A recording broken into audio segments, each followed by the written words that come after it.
Hey guys, what's happening? Thanks for tuning in, coming back and watching. I appreciate it. Hope you're having a wonderful day. And I am playing around in, in some photo apps. And I'm here to talk to you about Matthew McConaughey. And that's not a joke. So some of you may know that Matthew McConaughey got his start here at the University of Texas here in Austin.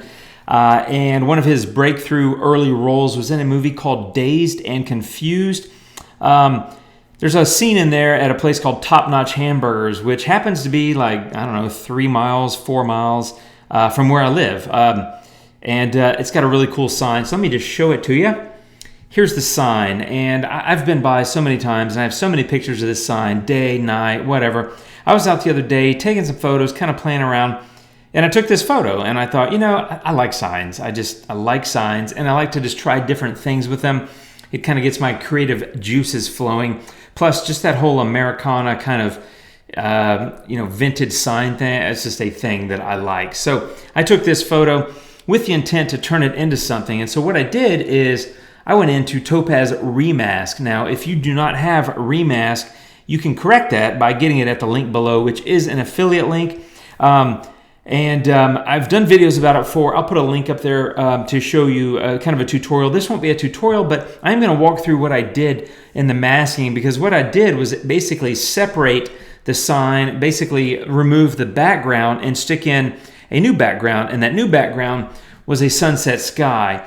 And then I wasn't done. I said, you know what I'm going to do? I'm going to enhance that image a little further. So I popped into Topaz Studio, because once you're in the Topaz universe, just stay in the Topaz universe. There's a lot of power in these products, and I turned it into that. So I thought I'd walk through my edit, kind of show you how I started and how I masked it, or cut it out, if you will, from within Topaz ReMask, and then jumped into Studio to do some enhancements. And that's one of the things, as I've said it, several times in videos, and I'll say again, and that is the Topaz products. They just make me want to get creative. I'm already starting with a sign like this, and which just, I don't know, it's just something fun about it. If you like signs, if you don't, wrong video, I guess. But I just like signs like this, and it makes me just want to kind of do different things. I'll often apply textures, blah, blah, blah.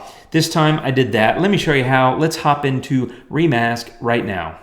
Okay, here I am in ReMask. So there's a number of different components to it, but I started here with the base photo. There's what's called a tri-map, and I'll explain all this in a moment, where you basically, things in green, you're keeping things in red, pink, whatever you want to call that color, you're getting rid of. And the stuff that's in this bluish kind of purple, which as you can see is kind of along the edges, that's where you're telling ReMask, hey, will you figure it out, because it's kind of hard and I can't really do that, or it's too much effort, or whatever it is. You're basically saying, hey, Topaz, take care of that for me, all right? So that's what my tri-map looked like, the tri-map based on the 3 different colors. And that resulted in me getting a mask that looked like that, which I think is a pretty incredible and clean mask. Now, I will say it was not automatic. I had to go through and do a bit of work, which is okay. It's still really clean and came out great, I think. That left me with, this is what I'm keeping, right? So that was the background I got rid of, all the stuff in white. You can see the sign.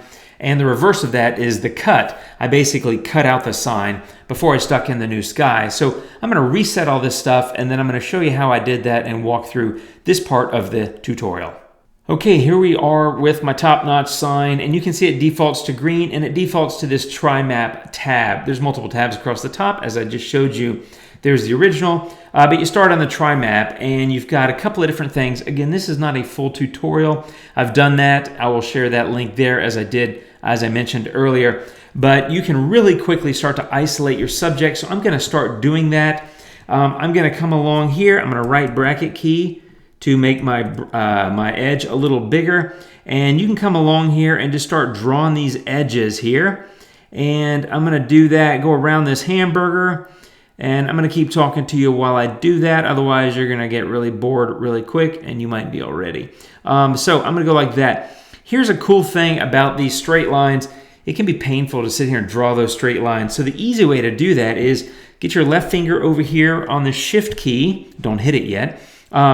Click with your mouse in one spot, hold down the Shift key, and then click your mouse in the next spot, and it will quickly draw these straight lines for you. And that will give you the opportunity to much more quickly run through this piece of the tutorial, because otherwise, again, you're going to be bored to death watching me and listening to me do that. So I'm going to go ahead and start working on this and then speed up the video. Hang tight.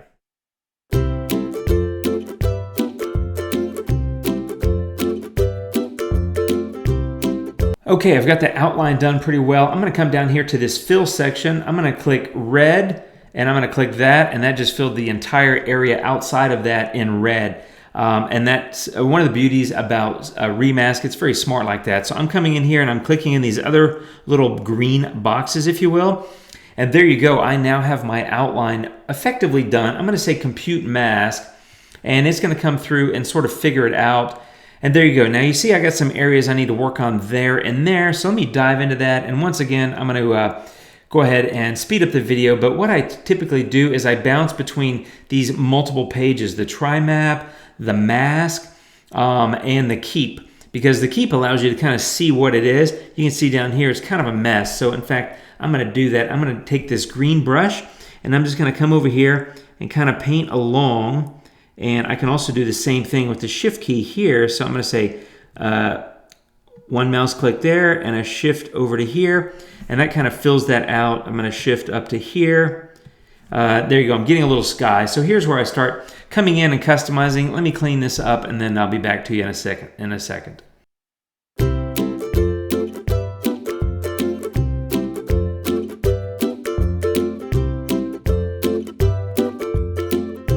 Okay, there we go. Close enough.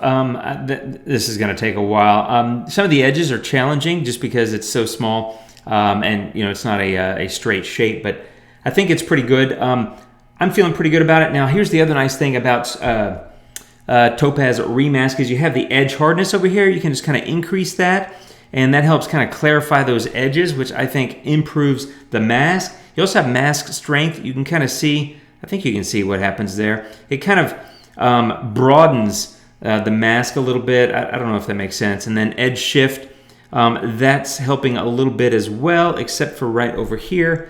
So I think I'm going to go back into this. I'm going to go back in here and let's see here. Where's those little things? Here we go. I'm in red, so that's erase again. I'm just going to erase that. And we're getting real close, my friends. This has been fun. I hope you're enjoying it. There we go. This is looking good. I mean, this mask, that's the thing about ReMask. It's just so powerful and so much fun. And it inspires me to want to do other things like this. There we go, that edge. There's a tiny bit there. Let me see while I'm at it. Just zoomed in. Okay. I think I'm in good shape, my friends. So I'm going to say fit. Okay, so after that was probably 10, 12 minutes of work, something like that. So now, I mean, I have an amazing mask. So here's the great thing is you come down here and say image, and you can just figure out what image you want to stick in there. I'm going to get into my clouds and skies folder, and I'm going to pick a sky. I'm going to go with that one. All right, and then you say open. So you're basically just choosing it, and there you go. It's on my photo. Now, it's a different aspect ratio, so I'm just going to kind of move it a little bit, and there we go. Now it's covering the entire image. Now here's the thing. You can see some of the sky on some of my edges. I didn't do that clean of a job because I felt like I was in a little bit of a hurry here. But in my original, I'm going to go grab that one. I spent a little bit more time on it. I got a really clean edge mask. I'm going to grab that one, and then we'll pop into Studio and make some final adjustments. Okay, here we go. Now there it is, the final. That was my original mask, as I said, because the one I was doing here, I felt like I was in a hurry. Even though I was fast forwarding the video, I felt like, oh God, they're waiting on me. I hate when people are waiting on me. So I'm gonna go add filter, and I'm gonna start with basic adjustment, as the name implies. It's basic but really powerful, as I said in a recent video, which you can see there. I'm gonna take the whites and I'm gonna lift those because I want a little bit more of the whiteness of that sign to be popping. I'm going to add some saturation because saturation. I'm going to maybe cool it off a little bit. I'm going to go get the curves filter and stick that on here.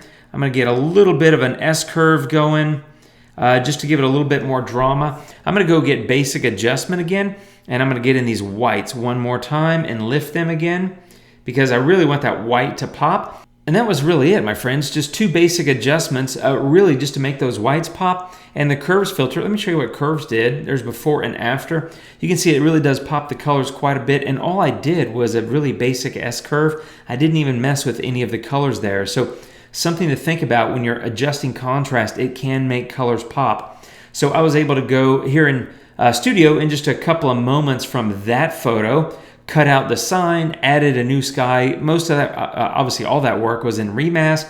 And then on top of that, just stuck it here in Studio just to add some creative enhancements to the color.